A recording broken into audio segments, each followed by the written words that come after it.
Baimės mechanizmas man labai primena tokį, turbūt jums teko matyti gyvenime, kaime važiuojant, laukai yra aptverti tokį vėlutę, nedidelę. Tai vadinasi elektrinis piemuo.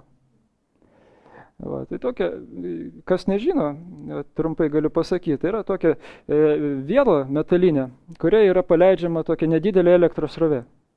Jinai nėra kažkokia mirtina, nieko neužmuša.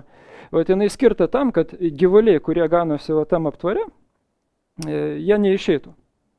Šeimininkai taip nori, kad tas gyvūnas kažkoks, tai ar karvė, ar dar kažkas, tai ar arklys, jisai būtų tik tai toj teritorijoje. Ir ta teritorija yra aptveriama. Ir paleidžiama elektros srovė. Nedidelė. Didžiulis paradoksas gaunasi. Vaikšta buliai. Tokie 2 tonų. Ir jie net neina prie tos ribos. Kodėl? Todėl, kad jie kažkada tai ėjo, prisilietė prie tos vėlytės. Jos nupurtė. Nemalonu. Nekomfortiška. Negera. 1 kartą prisilietė, 2 kartą prisilietė, 3 kartą prisilietė. O po to galima elektros net nepaleisti.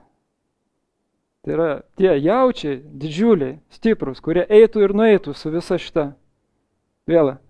Jie net neina, net nebando. Baimė yra mūsų elektrinis piemuo, kuris mus apriboja.